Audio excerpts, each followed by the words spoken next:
Hello friends, welcome to Learn Positive with Pradeep Kumar. Please like, share and comment. Don't forget to subscribe and click the bell icon. Strength of Materials, Unit 1, Chapter 2, Friction. So if you want to see my previous videos, please click the I button and see all the videos, Strength of Material chapter playlist in both languages, Tamil and English, and subscribe my channel.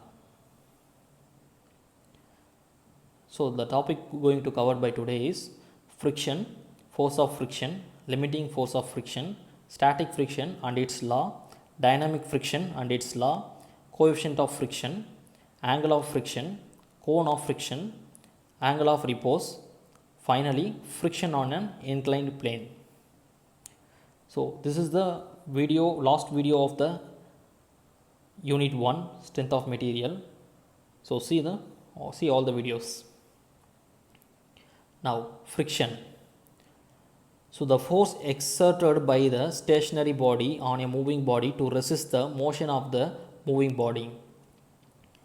So here see a person moving a box on the floor. Now he can't move the box due to the friction between the floor and the box. It is called the friction. And what is the force of friction? So it is when a solid body, that is a box, over the stationary body floor, a force exerted by the surface of contact by the stationary body, and it's always acting in the direction of motion. So the force is always acting at the direction of the motion. So it is called force of friction. And the limiting force of friction, the maximum value of the force acting on the body when the body just begin to slide on the another body. So the body going to be slide, it is called the limit force of friction. And now see the static friction. It is the acting on a body when the two surface of contact are at rest. Now think, here we have a touch display and a man going to touch the display and he make the option to click the icon. So due to the click, we made a friction between the surface and our finger. So it is a friction called static friction. Due to that, the surface is going to display a option for you. So now the law of static friction. So it is act in the opposite direction in which surface is having tendency to move. And second law is it is equal to the force applied to the surface, and it is directly proportional to the normal reaction between the surface in contact. It is depends upon the material of the body in contact. It is independent of the surface area to be contact between two forces. And now see the dynamic friction. We have the same display, touch display, and now the man is going to click and drag the icon or image from one place to another place. So we have here a friction. It has dynamic because the friction is moving from one place to another place. So it is called as the dynamic friction. It is acting on a body when the body is moving. So law of friction, law of dynamic friction is it is acting in the opposite direction in which surface is having a tendency to move, and the magnitude of kinetic friction bears a constant ratio to be normal reaction between the two forces. The limiting friction force does not depends upon the shapes and area of the two surface in motion. The friction force is independent of the velocity of the sliding. So coefficient of friction. So it is the ratio between the limiting friction and the normal friction. It is said to be the ratio between the limiting friction and normal friction. The symbol of coefficient of friction is mu, and the force of friction is F, and normal reaction is R. Now where mu equal to coefficient of friction and F equal to frictional force and R equal to resultant reactions or normal reaction. Now the angle of friction, pi.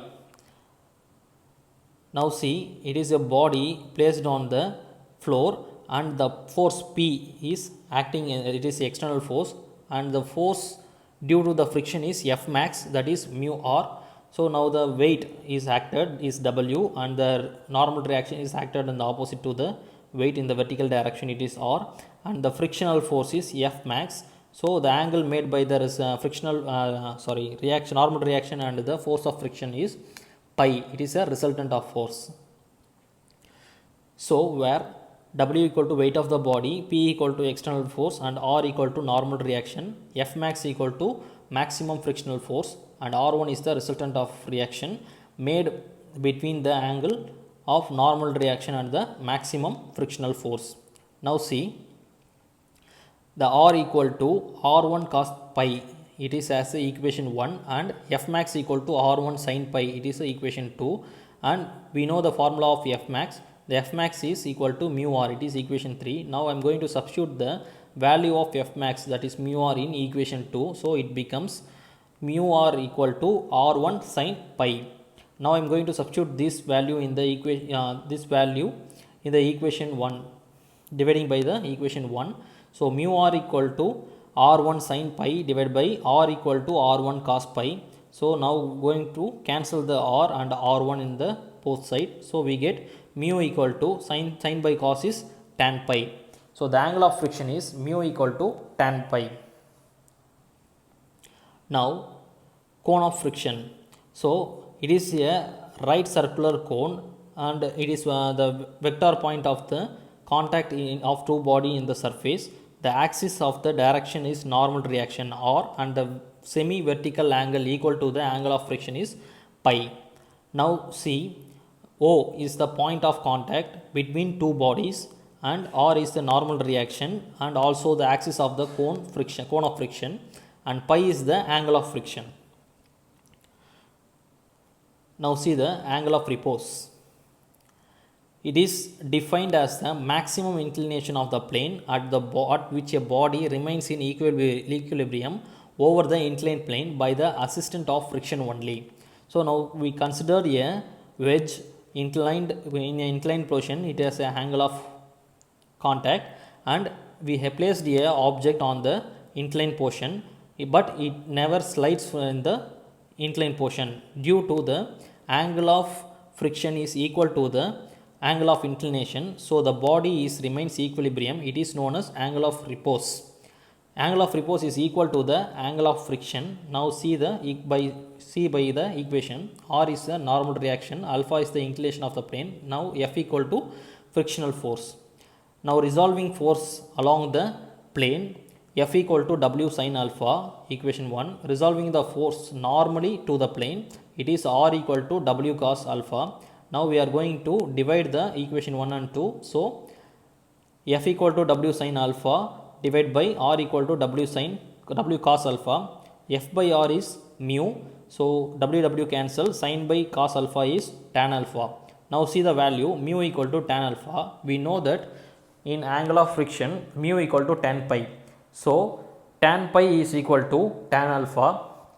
So alpha equal to pi. The angle of repose is equal to the angle of friction. Now we are going to see the friction on an inclined plane. So see the diagram. It was an inclined plane. A object is placed on it. The W reaction is created. The angle of inclination and angle of friction is said to be the angle of inclined plane. Friction on the inclined plane. If the angle of inclination of the plane, which the horizontal, is less than the angle of friction, the body will remain in equilibrium without any external force. So that is, if the body is to move upward or downward in this condition, an external force is required. Also, but if the angle of inclination of the plane with horizontal is made that angle of friction, the body will not remains in equilibrium. So due to that, an external force will be required to keep the body in equilibrium. This is the friction on an inclined plane. Friends, this is the last video of Unit 1, Strength of Material. If you like this video, give a thumbs up. If you have any doubt, leave the comments on the comment section and subscribe to my channel. Thank you, friends.